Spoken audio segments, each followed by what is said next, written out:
Eleanor Whitmore drove Caleb Hayes down a cracked country road, past dead fields, toward a house no one had lived in for 20 years. She told him it was hers. She watched his face, waiting for the look she already knew, the quiet calculation, the soft greed dressed up as interest. Every man before him had shown it within minutes. Caleb stepped out of the car, looked at the sagging porch, and said one sentence. It was not what she expected.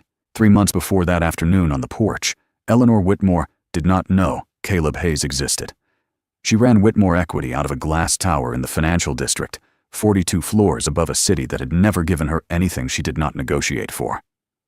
At 35, she controlled a portfolio worth 9 figures and a reputation that opened every door worth walking through. She also controlled, with the same precision, the distance she kept from anyone who might want something back from her. The first time she saw Caleb, he was on his knees beside her car. A flat tire on the shoulder of Route 9. Rain coming down in a slow gray curtain, every other driver going past, without slowing. He pulled over in an old pickup, got out without being asked, and had the spare on before she could finish calling roadside assistance. He refused the $100 she offered him. He said his name, nodded once, and drove off into the rain without looking back. She found him because she wanted to. A small detail on the truck, the name of a construction company stenciled on the door, and a single phone call to her assistant. 3 days later, she was sitting across from him in a diner. He chose drinking coffee that tasted like it had been on the burner since morning. Caleb Hayes was 38. He built things with his hands for a living, lived in a small house on the edge of town, paid his bills on time, and did not ask her what she did until she told him. He listened the way a man listens when he has nothing to sell. That was the part she could not explain to herself. Every other man she had met in the last 10 years had leaned forward when she talked about her work, the way a hunter leans toward a sound in the grass. Caleb leaned back. When the check came, he paid it before she could reach for her card, and the bill was less than $20, and somehow that small thing stayed with her for a week. They began to see each other. Not often at first, a dinner at a place he could afford, then a walk, then a longer walk. She told her assistant Margaret Doyle to stop scheduling Friday evenings. Margaret, who had worked for her for 11 years and had watched 2 long relationships end in ways that left scars, asked no questions. Eleanor was the one asking them silently to herself, because underneath the calm she felt with Caleb, there was an older voice, and that voice had been right before. It had been right about Daniel the investor, who spent 2 years telling her he did not care about her money, and then tried to take a controlling interest in her firm during the divorce. It had been right about the one before Daniel and the one before that. Every time she had ignored that voice, she had paid for it, and the price had not been in dollars. The price had been a part of her she never got back. So she watched Caleb the way she watched a ledger.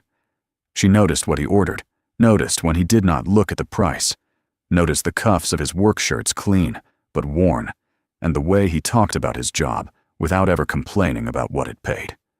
She noticed that he never asked to see where she lived. 2 months in, she drove him past her building once on the way to somewhere else, and his eyes did not linger. None of it reassured her. If anything, it made the old warning louder. A man that steady the voice in her head said, is a man who has learned to wait. Margaret saw it happening before Eleanor said a word. She had known Daniel at least from the other side of a desk. She had carried the folders during the settlement. She had seen how thin Eleanor had gotten that year, and how much thinner the smile had become after it was over. So when Eleanor began leaving the office at 5 on a Friday, Margaret watched without being told to watch. That was the kind of assistant she was. On a Tuesday morning, going through the week's calendar, she set a folder down on Eleanor's desk and kept her hand on it. She told Eleanor carefully that she seemed lighter lately and that she hoped Eleanor was being careful. She did not mention Daniel by name. She did not have to. It was the kindest thing Margaret could have said, and it landed exactly like a warning. That night, Eleanor could not sleep. She sat at the long window of her apartment and looked out at the lights of the city and tried to remember the last time she had trusted someone without an exit plan. She could not. What she could remember was Daniel's voice, the soft and reasonable voice he had used when he explained to the court why half of what she had built should belong to him. She remembered signing the settlement at a table, much like the one in her own office, and promising herself, in the elevator afterward, that she would never again mistake patience for love. Caleb was patient. That was the thing. By morning, she had made a decision. and the decision had the clean shape of a business move, which was the only shape she fully trusted. She would not keep guessing. She would not keep watching and hoping. She would put him in a room with something worth wanting, and she would see what his face did. Her grandfather had left her a property 30 miles outside the city. 12 acres of flat open land, a farmhouse that had been empty since the early 2000s, a line on the county records she had quietly renewed every year for 2 decades. The land was worth, by the last appraisal, close to $2 million. A developer had offered more the previous fall. She had not sold. She had not even mentioned it to Caleb. She mentioned it now over dinner on a Thursday, the way a person mentions the weather. An old place her family still owned. Falling apart. She was thinking of driving out to take a look. Would he want to come along? She kept her voice flat and her hands on her wine glass, and she watched him the whole time she asked. Caleb said yes the way he said most things, without any particular weight. On the drive out, she let the silence work. She told him half an hour in that the land had been appraised recently, and she named a number close to the real one. She watched the side of his face. He nodded the way a man nods at a fact that does not concern him, and kept his eyes on the road signs for her. Somewhere between the last gas station and the turnoff, the old warning in her head went very quiet, almost hopeful. And that was when she knew she could not trust the quiet either. She had come too far with that voice to let it go on a single afternoon. The cracked country road came up. The dead fields opened on both sides. Ahead, the sagging porch of the farmhouse leaned into its own shadow.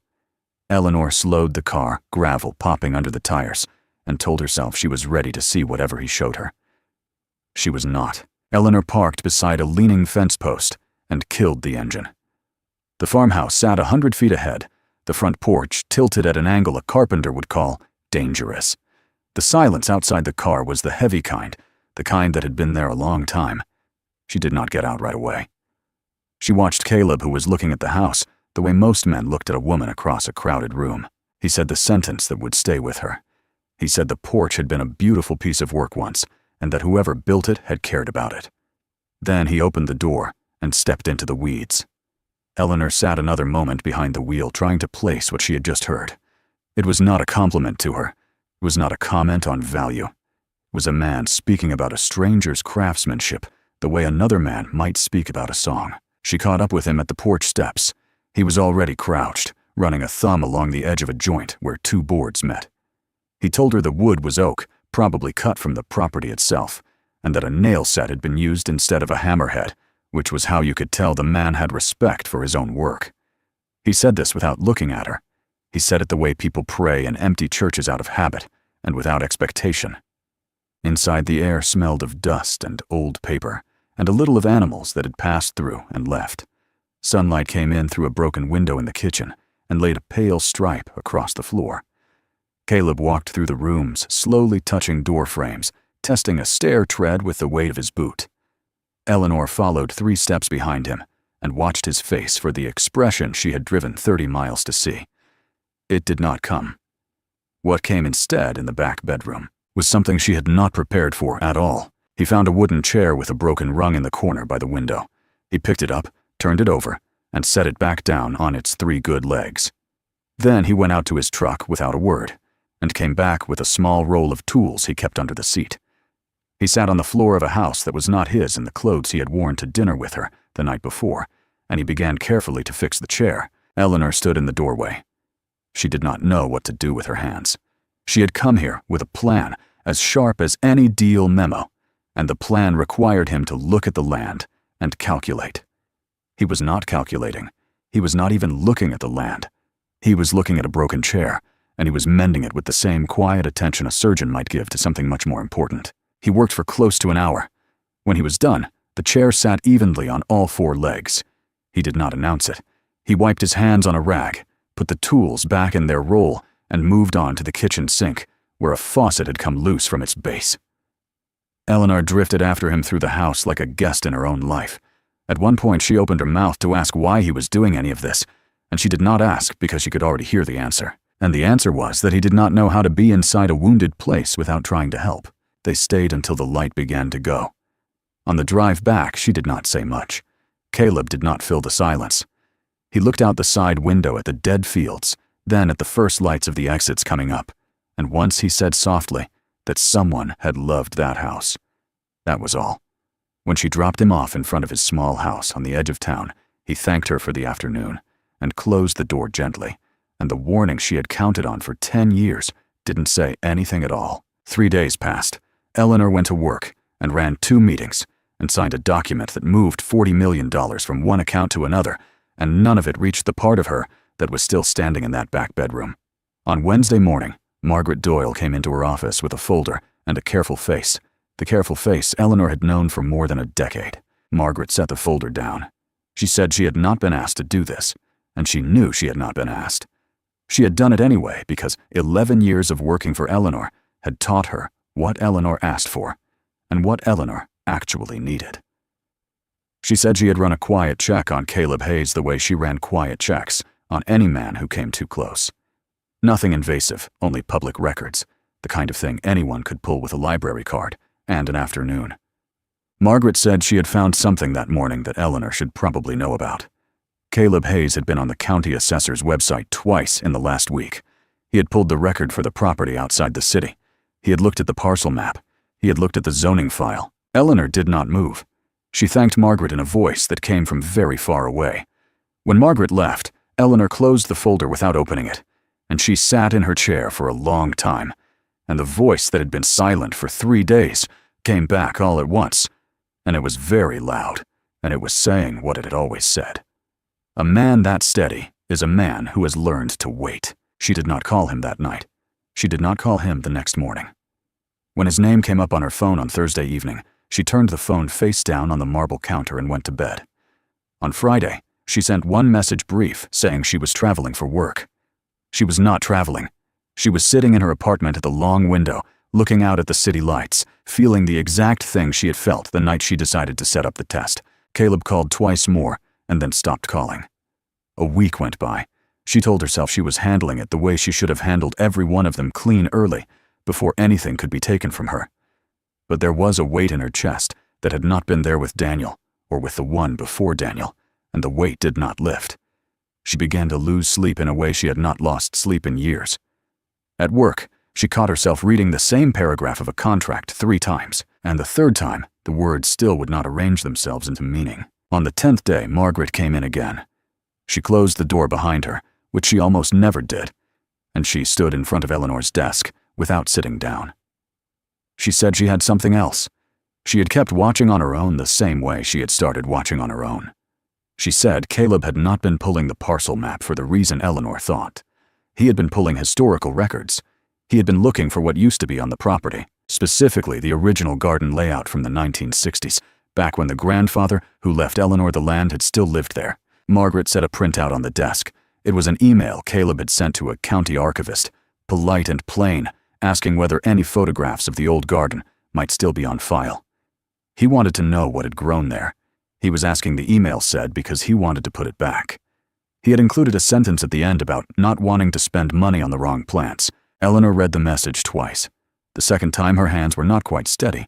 She sat with the paper in her lap and understood in a way she could not negotiate. With that, she had done something she could not undo by being right about it.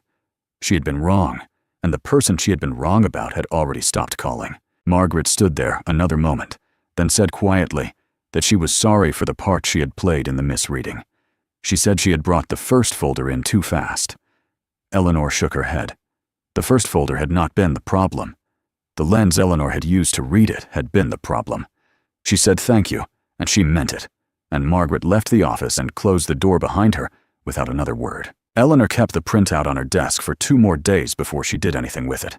She read it again in the morning and again at night, and each time the same small sentence moved through her chest like a slow crack in a wall. He wanted to put it back.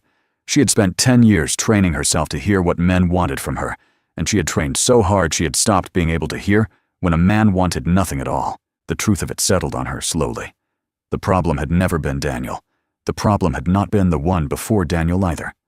Those men had been real, and the damage had been real, but the damage had hardened into something she now carried into every room. She had taken the wound and made it into a lens, and the lens had begun to bend straight lines. She had not tested Caleb. She had tested herself, and she had failed because the test had been rigged from the start. On Sunday morning, she drove to his house. She had been past it once, months before, without stopping. Now she stopped. It was a small white house with a narrow porch and a pickup in the drive, and it looked exactly like what it was, which was the home of a man who did not owe anyone an explanation. She sat in the car for several minutes before she made herself walk up the steps and knock. Caleb opened the door in a work shirt and did not smile. He did not look angry either. He looked like a man who had finished being surprised. He held the door open just enough to say he was willing to listen, and not an inch wider. Eleanor stepped into a small front room that smelled of coffee and sawdust and said the thing she had come to say before she lost the nerve to say it. She told him she had taken him out to the farmhouse on purpose. She told him the land was worth close to $2 million and that she had mentioned the number on the drive to see what his face would do. She told him that her assistant had pulled a background report on him and had been watching the county records, and that the second report was the reason she was standing in his front room at all. She did not soften any of it. She did not explain Daniel because Daniel was not his problem. When she was finished, she sat with her hands in her lap and waited. Caleb looked at the floor for a long moment. When he spoke, his voice was lower than she had heard it before. He said the part about being watched was harder to hear than the part about being tested. He said a man could forgive being measured. Being investigated was a different thing. Eleanor said she knew. She said she wasn't going to argue with any word of it. He said he had figured out most of the rest on his own somewhere around the second week of silence. He said he had seen women do smaller versions of the same thing before, and he had always walked away. He said he had almost walked away this time too. Eleanor asked him why he had not. Caleb said he did not know yet. He said he had been thinking about it every day, and the only answer he had was that the person who had dropped him off in front of his house that night had not looked like a woman running a test. She had looked like a woman who was afraid of the test working. That was the part he said that had kept him from throwing away her number. She did not argue with him. She did not have the equipment to argue with that. Instead, she said she was sorry, and she said it the way a person says it when they understand the word is very small for what it is trying to carry. Caleb nodded once. He said he believed her. Then he said something she had not expected, which was that an apology was not the same thing as a plan. He told her quietly that respect had to go both ways, or it did not go at all. He said he was not interested in a relationship where he was the one being measured and she was the one holding the ruler. If they were going to keep going, she was going to have to give up the ruler, not for a week, not as a gesture, for good. He said it without heat. He said it like a man stating the only terms he was willing to accept. And Eleanor understood that he meant every word. She agreed. She agreed because it was the first honest thing anyone had asked of her in a long time. She did not promise him she would be good at it. She promised him she would try, and she promised him she would tell him when she was failing, and that was the promise he took. On Monday morning, she went into the office and told Margaret there would be no more reports. Not on Caleb, not on anyone Eleanor might see from this point forward. Margaret listened without expression, then said she was glad to hear it, and went back to her desk. It was the closest thing to a celebration either of them allowed themselves. They drove out to the farmhouse the following Saturday. They did not talk about tests or land values on the way. Caleb had a list of supplies in his pocket and a second roll of tools in the back of the truck. Eleanor had brought work gloves that still had the tag on them, which she tore off in the parking lot of the hardware store while he was inside. She did not want him to see the tag. It was the first small private thing she had ever hidden from him for an honest reason. They worked on the house for weeks after that on Saturdays and on the occasional weekday evening when she could leave the office early. He taught her how to hold a pry bar so she would not hurt her wrist. She taught him without meaning to what it looked like when she was tired and pretending not to be. They rebuilt the porch. They replaced the broken kitchen window. They pulled up the rotted boards in the back bedroom, where the chair with the mended rung still stood against the wall. A local man who had known the property in the 1960s came by one afternoon and stood in the side yard and pointed out where the roses had been, where the herb beds had been, where the 2 apple trees had stood. His name was Walter, and he had been the grandfather's neighbor for a long time. He stayed for 2 hours drinking coffee Caleb made on a camping stove, telling them things Eleanor had never been told about the man whose name was on her deed. Caleb put the garden back the way Walter described it, piece by piece across one long spring. Eleanor helped. She was not good at it at first. She got better. Somewhere in the middle of April, kneeling in dirt, she had once thought of as an asset. She understood that the farmhouse had stopped being a property on a balance sheet. It had become the place where she was learning late and slowly how to be a person who did not flinch at being loved. Margaret came out one Saturday to drop off papers Eleanor had to sign. She stood at the edge of the yard for a while and watched them work, and when she came over to the porch, she only said that the place looked different. Eleanor said she knew. Margaret touched her shoulder once the way she had never done in 11 years of working together, and got back in her car and drove away down the cracked country road that no longer looked cracked in the same way. On a Sunday in early June, with the first of the roses just starting to open along the south fence, Caleb came and sat down beside Eleanor on the rebuilt porch step. He was holding a small ring in his palm. It was not an expensive ring. It had belonged, he said to his grandmother, who had lived in a house not much bigger than this one and had been married for 51 years. He did not kneel. He did not make a speech. He asked her simply if she would marry him. Eleanor said yes, without looking for a catch. That was the part that startled her most afterward when she thought about it. The warning that had lived in her head for 10 years did not speak. It had not spoken in a long time. She slid the ring onto her finger and sat on the porch step beside him and looked out at the garden they had put back together, and she understood that she had been tested after all on that first afternoon. She had been the one taking the test, and she was only now, months later, beginning to pass it.